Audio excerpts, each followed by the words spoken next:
আমি ইলা গুপ্ত। আজ আমি আপনাদের মাঝে নেই, কিন্তু আমার দাদার আর রবীন্দ্র কুমার লাইব্রেরির গড়ে ওঠার কথা আপনাদের না বললে এই দিনটা অপূর্ণ থেকে যাবে। আজ দাদার কথা লিখতে বসে কত কথাই যে মনে আসছে, বুঝতে পারছি না কোনটা লিখব আর কোনটা বাদ দেব। দাদা স্বনামধন্য ব্যক্তি ছিলেন না, কিন্তু আমাদের ভাই বোনদের ও আমাদের বন্ধু বান্ধবীদের তিনি ছিলেন আদর্শ। দাদাকে আমরা যেমন ভালোবাসতাম, ভক্তি শ্রদ্ধা করতাম, তেমনি প্রচণ্ডভাবে ভয়ও করতাম। এই বয়সে দাদার অদ্ভুত ব্যক্তিত্ব ছিল, যা সচরাচর চোখে পড়ে না। দাদা প্রচুর গুণের অধিকারী ছিলেন। তার মধ্যে সবচেয়ে বড় গুণ হল তিনি সবার সাথে সমানভাবে মিশতে পারতেন। বড়দের সাথে বড়দের মতো, আবার ছোটদের সাথে ছোটদের মতো। তার মিষ্টি স্বভাব ও যুক্তিপূর্ণ কথায় সবাই আকৃষ্ট ও প্রভাবিত হতো। ঠাকুরদা ও ঠাকুমা বেঁচে ছিলেন। দাদা সবচেয়ে বড় নাতি ছিলেন বলে তিনি তাদের অত্যন্ত প্রিয় ছিলেন। আমার বাবা কাকারা 3 ভাই ও 4 বোন ছিলেন। বাবার পর 4 বোন ও তারপর 2 ভাই। আমার সেজ পিসিমা ও ছোট পিসিমা অল্প বয়সে বিধবা হওয়ার পর আমাদের বাড়িতেই থাকতেন। সেজ পিসিমার একটি ছেলে ছিল, ছোট পিসিমা নিঃসন্তান ছিলেন। আমার মেজ পিসিমা বছরে একবার করে 3-4 মাসের জন্য আমাদের বাড়ি আসতেন। তার অনেকগুলি সন্তান ছিল। আমার 7 ভাই 2 বোন, সবচেয়ে ছোট ভাইয়ের জন্ম পরে হয়। দাদার পর দিদি ও আমি, তারপর 6 ভাই। এছাড়া বাবার আশ্রিত ছিলেন 3 জন, তারা থাকতেন আমাদের বাড়িতেই। 2 কাকার বিয়ের পর তাদের ছেলে মেয়ে নিয়ে আমাদের পরিবার বেশ বৃহৎ পরিবারই ছিল। এই বৃহৎ পরিবারের মধ্যমণি ছিলেন আমার দাদা। দাদাকে সবাই খুব ভালোবাসতেন। কাকিমারা দাদাকে খুব সমীহ করে চলতেন। দাদাকে কখনো কোনো বিষয় নিয়ে রাগারাগি বা চেঁচামেচি করতে দেখিনি। অসীম ধৈর্য ছিল তার। কারো কোনো অন্যায় কাজের কথা জানতে পারলে ঘন্টার পর ঘন্টা তাকে যুক্তি দিয়ে বুঝিয়ে যেতেন, যতক্ষণ পর্যন্ত না সে তার অন্যায় স্বীকার করত। দাদা ম্যাট্রিক পাশ করার পর দৌলতপুর কলেজে আইএসসি পড়তে যান। তখন থেকেই তিনি ছোট ছোট গল্প ও কবিতা লেখা ও বড় বড় মহিষীদের ছবির পেন্সিল স্কেচ করা শুরু করেন। প্রতি মাসে 1-2খানা করে বই কিনতেন। তার মধ্যে ছোটদের গল্পের বইও থাকত, আবার উপন্যাস, রহস্য এইসবও থাকত। এমনি করে প্রায় একটি মাঝারি আলমারি বইয়ে ভর্তি হয়ে যায়। আইএসসি পাশ করার পর দাদা কলকাতা মেডিকেল কলেজে ভর্তি হন। বছরে 2 বার ছুটিতে দাদা আমাদের কাছে আসতেন। তখনই আমরা দাদাকে কাছে পেতাম। কি আনন্দ যে দিনগুলো কেটে যেত। আমরা সবাই দাদাকে ঘিরে বসে দাদার লেখা গল্প ও কবিতা শুনতাম। দাদা খুব ভালো আবৃত্তি করতে পারতেন।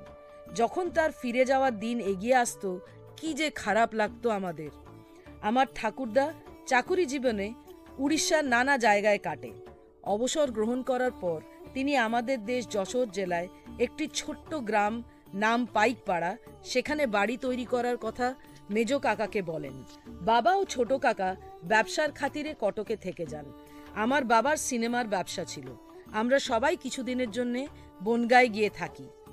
আমার ঠিক মনে পড়ছে না, ক্লাবেই হোক বা কোনো স্কুলেই হোক, একবার সেখানে একটি আঁকা ছবির প্রতিযোগিতা হয়।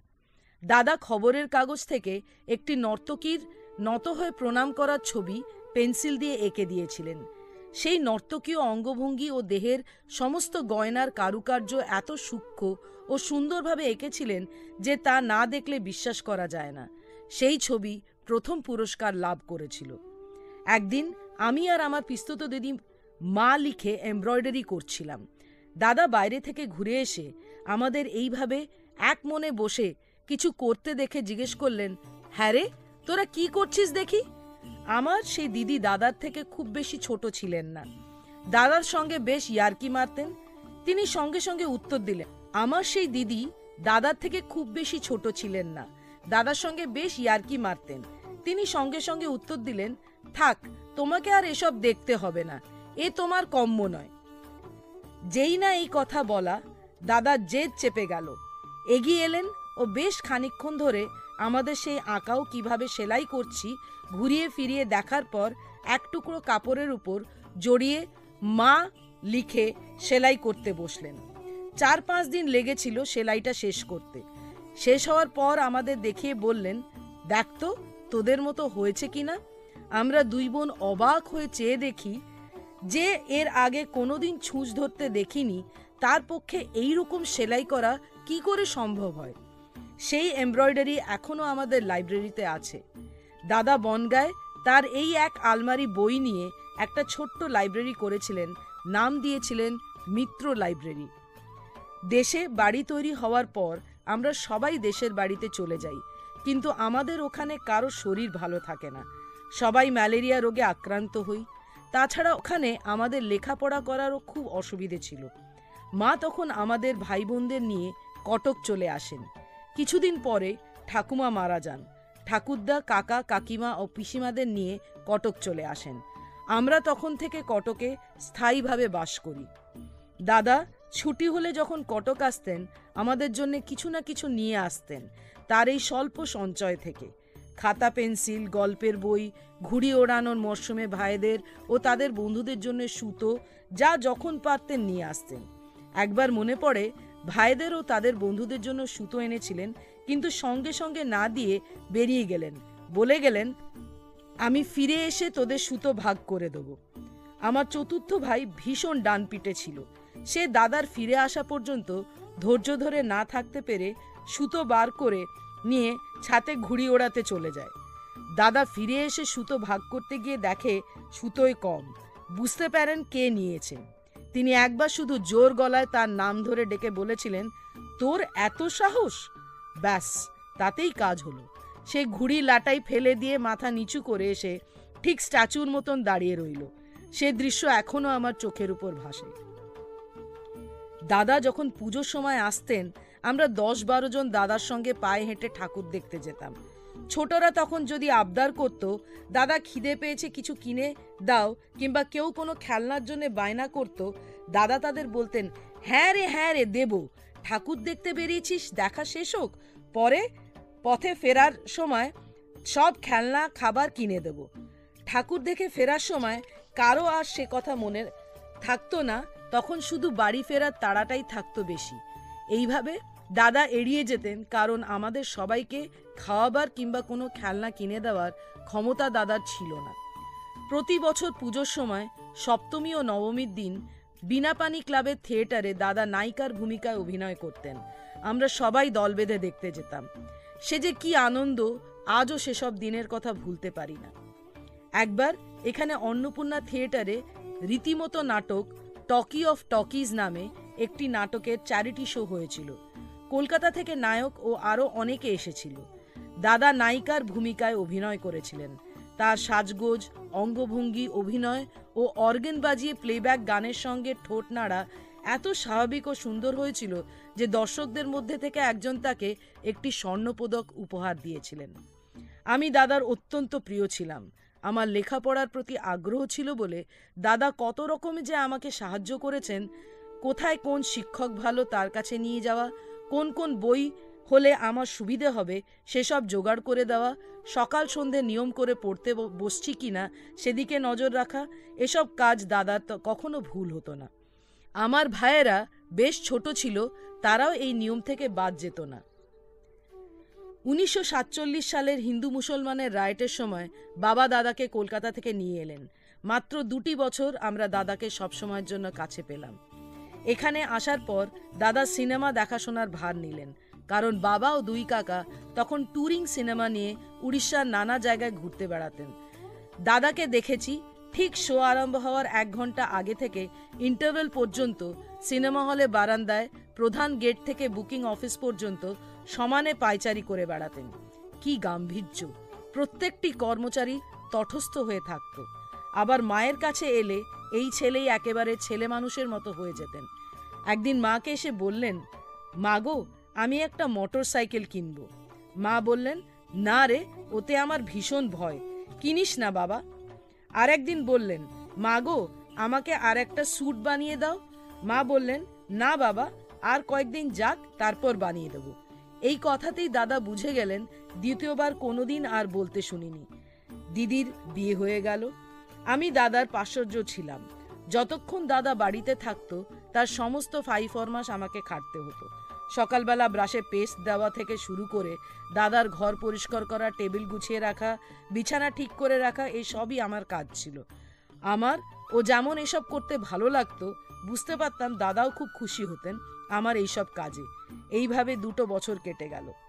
তারপর এলো সেই ভয়ঙ্কর দিন, যেদিনের কথা মনে হলে এখনো আমি শিউরে উঠি। 1949 সালের 14 জানুয়ারি, মকর সংক্রান্তি। দাদা ঘুড়ি ওড়াতে ওড়াতে তেতলার ছাদ থেকে দোতলার ছাদে পড়ে গেলেন।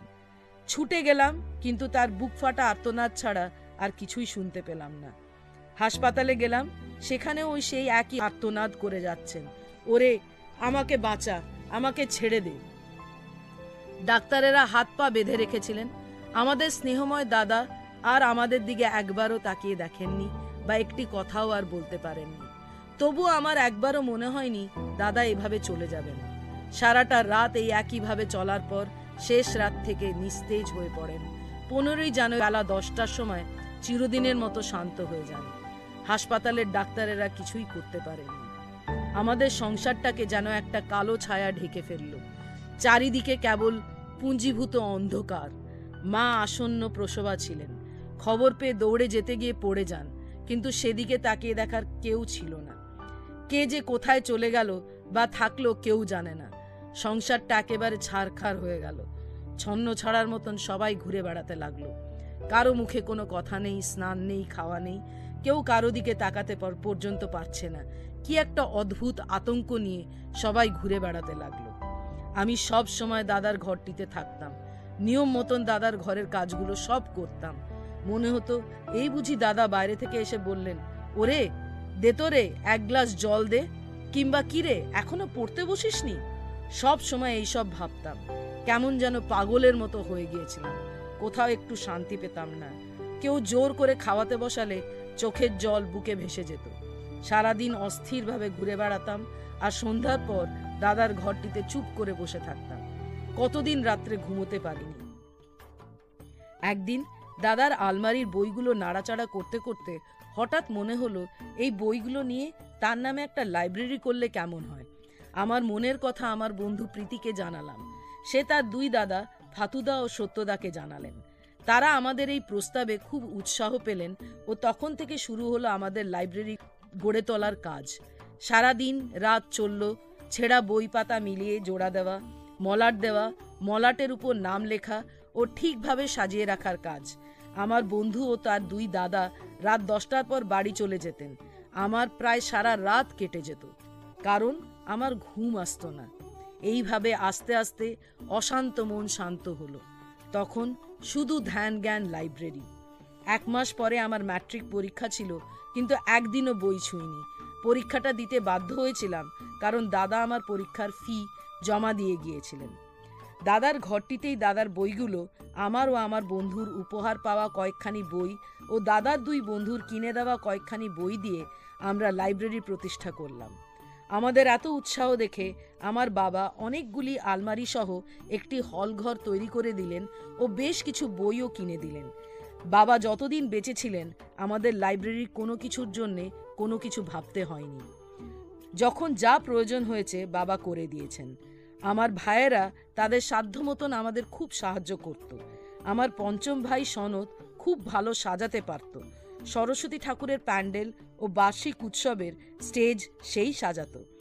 আমার 7ম ভাই শ্যামল কিছুদিন লাইব্রেরির কাজ করেছিল।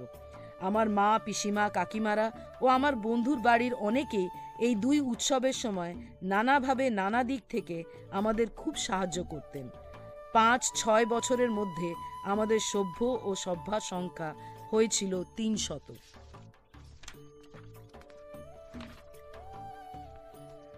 আমার মায়ের পালিত ছেলে প্রতাপ, যার মিষ্টি ও অমায়িক স্বভাবের জন্যে মাও যেমন কোনোদিন ভাবতে পারেননি যে সে তার ছেলে নয়, আমরাও তেমনি ভাবিনি যে সে আমাদের ভাই নয়।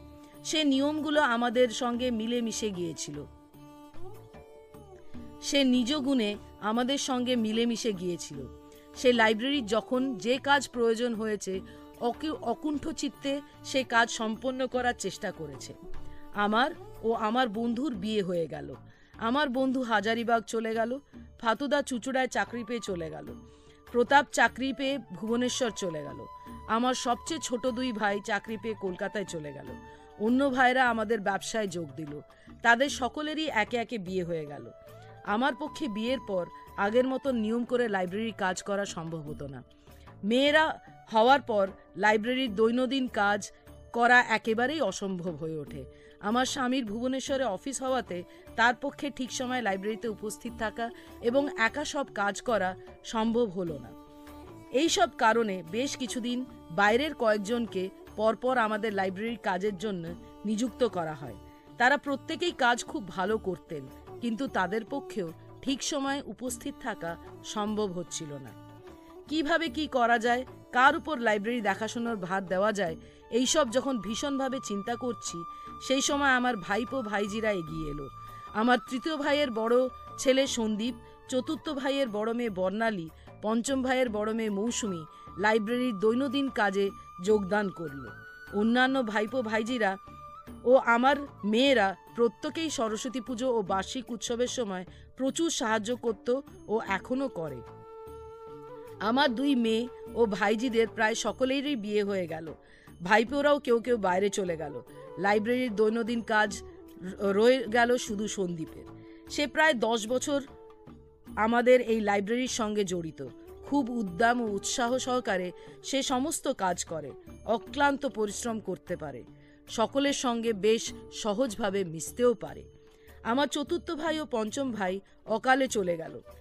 অন্য ভাইয়েরা ভাই বউরা, আমার ছোট মেয়ে, 2 ভাইজি ও আমার মেজ মেয়ে যাদের কটকে বিয়ে হয়েছে, তারা সকলেই তাদের সাধ্য মতন আমাদের লাইব্রেরির সমস্ত কাজে আমাদের খুব সাহায্য করে। তাই এখন আমরা খুব নিশ্চিন্ত।